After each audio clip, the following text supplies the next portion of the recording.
Iwacho ni udhi lalo omenda mang'eny kuweyo manoko. Yes. To maendi en gima be usebedo gi fuok mang'eny e budget pile nigi fuok. To sani kendo koro udhi duoke piny nikech usuru midhi chok gi duol mochung' ne choko usuru dhi dok piny KRA. Nikech usewacho ni koro jo 30,000 and below ok ng'ad pesa moro amora. Well, and pesa, what you calculation and lose about 27 billion prario gaberio. But king'iyo nafumo dhi miyo joma nie bracket ma yudo 30,000 kadok piny en ji milion achiel gi nus e Kenya ka. And joma be yudo ma yudo nyaka 50,000 ma 30,000 nyaka 50,000 gin ji 244,000. Kimedo namba no joma dhi yudo nafumo maduong' gin ji milion achiel gi 700,000, 1.7 million. Pesa ni kodonjo fuko gi gimbe pod gibiro timo, gibiro ng'iewo sukari, and sukari maging'iewo no, chumvi, whatever. Bende transport gi dhogo geche mago kelo usuru back biro duogo nwa. To molo mano nitiere jomoko ma osebedo ka onego bed ni chulo usuru to ok chul. Kaka Trevor king'iyo wa joma bet nigi ute moko, mogero ute moko kata ong'iewo ute moko to okodesha.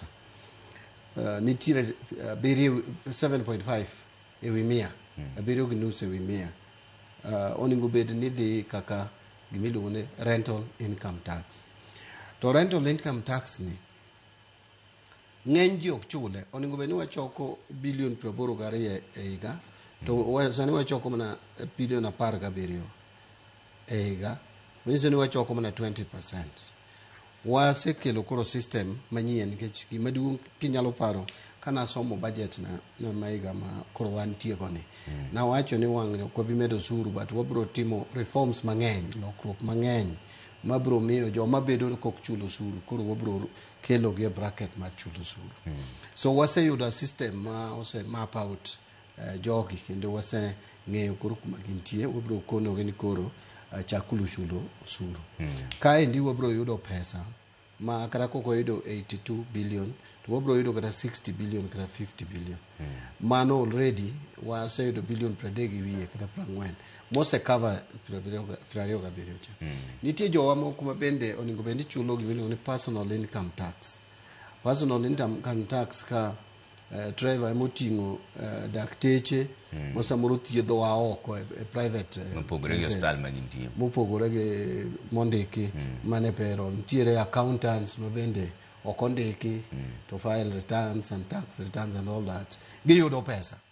To gi joma moko professionals mamoko kata koka kwano jogi ng'enygi ok chulo usuru. Inuongo ni e Kenya ka king'iyo jomondikore kendgi miluongo ni self employed gi jomondiki gi metajiri kado bed sirikal bed private sector, namba no onego bed ni en 50, almost 50-50 gerom. But king'iyo pay as you earn mawuok kuom jomondiki to en bilion 600 gi wiye e higa. To jogi mamoko gi ma bende yudo chigni msara maromre gi yudo pesa maromre gi jomondiki to chulo only 50 billion. Manyiso ni nitiere chigni over 400 billion kala 500 billion malala. So wakelo system moro sani makoro wa implement kawuono ni ma be waneno kose map. In fact wase identify ji ma oromo 400,000 chigni 400,000 gi 90 gi wiye, 492,000 ma ok chul usuru to nego beni chul usuru. Jogi wadwa nyisogi ni koro ung'eyo wan gi system ma koro senenu kech nyocha nenu tek.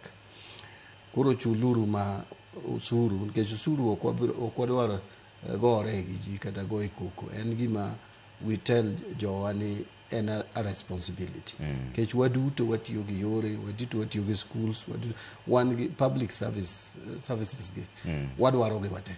Koro these numbers pesa mabro wuok kuon magi ema bro dino nwa fuok kata rot ma odong' ka wagolo jowa ma inuongo ni jowa ma judo msara matin ema ting'o msigo e Kenya ka. Japuonj moro mondiki mayudo 40,000 e dwe en ng'ade kata 2,000 gi wiye, pay as you earn. japuonj ni inuang'o ni chulo pesa ka king'iyo 16,000 a quarter mare en almost 4,000. Japuonj ni chulo 4,000 to 5,000. Ochulo usuru. To ng'ato mayudo 300,000 e private clinic ne kata 500,000 to chulo na zero. It is unfair. Koro wawacho ni japuonj ni machulo 40,000 en chakre sani odhi chulo only a quarter mar 10,000. Mar 10,000. Emodhi chulo. Kich 30,000 mokwongo oko chulie tax.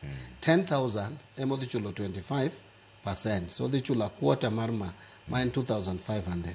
Kuro kar chulo 4,000 to odhi chulo ibro nongo ni kuro chulo obro chulo kang'eny to 2,500. So inong ka usuru mochulo pay as you earn odok chien gi 1,500 kata 2,000. Okay. Yes. Actually obro yudo more than 1,500 gi jo 30,000. Jo manyo yudo 30,000. Banka chik ni obedo chik makoro okadhe. Kuro pesa manyeng'ado gibro dok negi 1,500. Okay. To nitie report moro manowuok